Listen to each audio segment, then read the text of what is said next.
What's going on, guys? We're just cutting off our emission system on the old diesel. We don't need them anymore, nor do I need to claim that I lost it in a boating accident, which is, you know, two birds with one stone.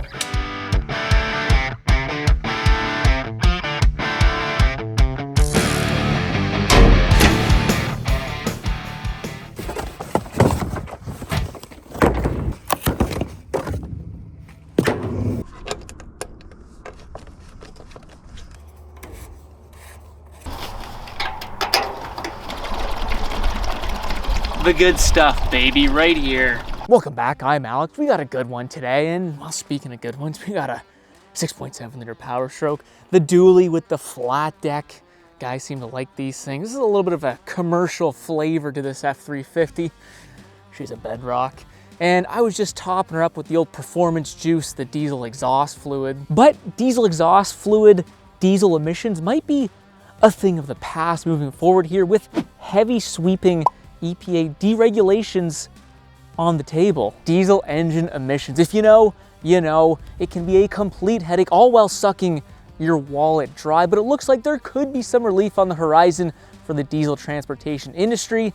And today we're gonna look at whether or not it is the end of diesel emissions like a lot of people are claiming. No, this is not the end of diesel emissions. Now, I'll preface saying I'm not a lawyer because there is a ton of legal speak when it comes to this issue, but from my understanding, this is not the end of diesel emission regulations. It is still very illegal to delete your diesel truck here in Canada, and still technically illegal federally to delete your truck in the beautiful US of A, fellas. Almost 90% of you guys are not subscribed, and it's all good, I get it. But if you do like stuff like this, don't forget to hit that subscribe button because we are almost at 100,000 subscribers. There seems to be a number of people and other channels that are claiming this is the end of diesel emission components as we know it, and that's just really not true. And it's a free world. I'm by no means going to tell anyone what they can or can't do, but in terms of seeing diesel engines like this Powerstroke being sold to the average consumer without diesel emission components, we are miles away from that happening. Now, I love myself a good tree just as much as the next guy. I wouldn't necessarily consider myself a tree hugger though, as many of you guys probably suspect at this point. As a diesel mechanic, I can completely understand why anyone with a diesel engine would want to throw your emissions right into the trash because they reduce reliability, reduce engine life and longevity, as well as increasing cost of running that engine, and ultimately result in a lot of headaches and wasted time. And I've been there many times. From my understanding, the EPA is looking to review or potentially deregulate three major bills that would have impact on diesel engines, at least on road. The first one is the 2024 Heavy Duty Greenhouse Gas Emission Bill, and that primarily focuses on the reduction of carbon dioxide, as well as trying to push a greater number of zero emission vehicles starting in 2027. Next is the 2022 Heavy Duty Emission Standard, set to force manufacturers starting in 2027 once again to reduce the NOx gases by an additional 82.5%, as well as reduce their particulate matter by an additional 50%. Now, I've made a full video about 4 months ago discussing this and how there would be massive impacts on the trucking industry with this extreme new emission requirement. Cummins alone has mentioned that this would add 20 to 30% on the engine cost starting in 2027. Both those emission bills look at future emission requirements, not current. And well, I've been on record saying that the 2027 EPA emission updates are out in banana lands. These diesel engines are already running extremely clean, and there is no real alternative to diesel engines at this point in time. But my point is, even if the EPA does decide to scrap all the 2027 emission updates, which I would agree with, it still leaves us with the current diesel emissions, which this F350 has, and those diesel emission requirements aren't necessarily under consideration at this point in time. There's four major components that make up the diesel or the modern diesel emission system. You have your exhaust gas recirculation, or EGR, diesel particulate filter, your DPF, diesel oxidation catalyst, or your DOC, as well as your selective catalytic reduction, or your SCR, and that's where diesel exhaust fluid comes in, which we'll get into in a sec. Those four systems work in tandem to reduce three major emissions that leave this tailpipe: carbon monoxide, diesel particulate filter, as well as nitric oxide gases. And I want to briefly explain how the system works, because I feel like a lot of people have zero idea what actually happens in a modern diesel emission system. First, and in my opinion, most damaging to engine life and longevity, is your exhaust gas recirculation system. We pull a portion of our exhaust gases, bring it back in and around to our intake, and it goes back through our engine. That's an EGR system.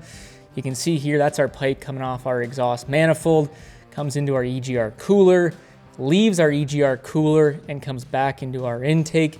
Now I'll take this pipe off in just a second to show you guys the damage. The reason is not to reburn the soot, but rather we bring those exhaust gases back around because it contains less oxygen. And we feed these gases with less oxygen into the combustion chamber, and that results in lowered combustion temperatures, which then lowers our NOx gas production. Makes some sense, because if we have less oxygen, we're not going to get as complete or as hot of a burn, and we lower our NOx gases.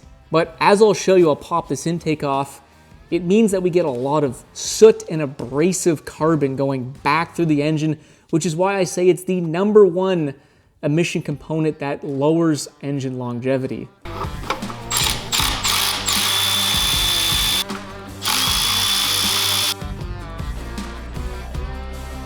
Look how much soot is in this pipe, and there's only about 7,000 kilometers on this engine.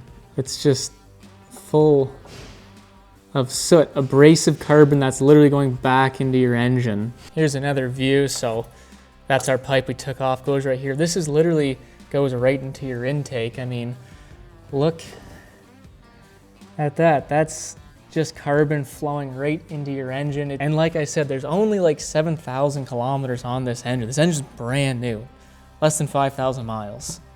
And there's that much carbon. Imagine this engine at 100,000 miles, how much soot and abrasive carbon has gone through the engine and the damages that's going to leave.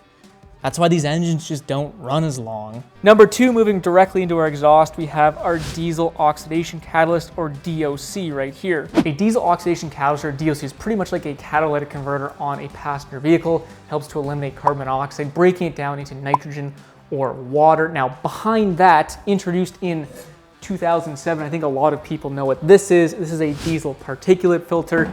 Basically what we have is a filtration medium, and it helps to reduce about 99% of the soot, the black stuff, out of the exhaust. Lastly, what I think is the most misunderstood is the selective catalytic reduction, or the SCR, and this is what uses diesel exhaust fluid. And what happens is diesel exhaust fluid is sprayed into the SCR, sprayed over the catalyst, and it turns the harmful nitric oxide gases into nitrogen and water. So that's what diesel exhaust fluid does. It has nothing to do with burning soot, has nothing to do with your diesel particulate filter, has nothing to do with regens. It simply just helps reduce nitric oxide gases. So that, in a nutshell, is the modern diesel emission system. And over the last decade or so, manufacturers have really tried to iron these systems out to make them more reliable. But I know personally that these emission systems, they are still very unpredictable, and as I've mentioned, can cause a lot of headaches. For anyone who's upset or maybe confused at why the EPA is looking at ditching some of the future requirements of diesel emissions, I just want to run some numbers by you, and I want to get this right. So Mike Tunnell, Senior Director of Environmental Affairs and Research at the American Trucking Association, noted that a modern diesel engine in a truck has a 99% reduction in NOx gases since 1973, as well as a 99% reduction in particulate matter since 1987, which is pretty staggering. And I'll also add, like we just mentioned, 60% or up to 60% of carbon monoxide has also been reduced. So essentially, 60 modern diesel trucks produce the same emissions as a single truck in 1980. And again, it's just a little bit staggering, as well as impressive that manufacturers have been able to adapt and create such efficient, clean diesel engines. I'll ask you this, what other industries have had their major emissions reduced by 99% in the last 50 years. Probably not many. So I don't think it's inappropriate to relax some of the regulations moving forward on diesel engines, given the large amount of improvement that they've made in the last 20, 30 years. The third bill that the EPA is apparently looking into is the 2009 Endangerment Findings. And this one it's a big one because this bill is what allows the EPA to actually regulate greenhouse gases. So if this was to be overturned, from my understanding, there would no longer be any legal precedent for the EPA to mandate emissions. But as Tim from Pickup Truck Plus SUV Talk highlighted, in order to overturn this bill, there would have to be some significant scientific evidence that carbon dioxide, methane, nitrous oxide, hydrofluorocarbons, perfluorocarbons, and sulfur hexafluoride emissions are actually not harmful to both the environment and to human health, which he says, and I agree, is extremely unlikely. The science on greenhouse gases, whether you want to believe it or not, but at this point it is very overwhelming that greenhouse gases that come out of unfiltered diesel exhaust at high quantities are certainly harmful for the environment and indirectly harmful to human life. So for those reasons, I just don't see this bill getting overturned, at least at this point. So I'll drop all three of those bills down in the description. You guys can read them for yourselves and come up with your own conclusions.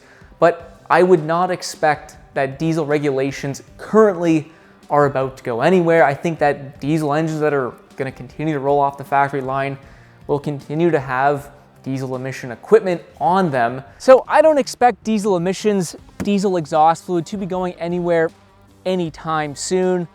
I feel like I already know what you guys think. That's probably what you think, but let me know in the comments what you think, because I like reading what you have to say. If you did like the video, don't forget to leave that thumbs up. And if you like cool stuff like this, well, emissions aren't really cool. I find them interesting because I'm in the industry, but if you like stuff like this, truck stuff, don't forget to subscribe. We're almost at 100,000 subscribers and we'd love to have you on board. Anyways, enough of me. We'll see you in the next freaking video.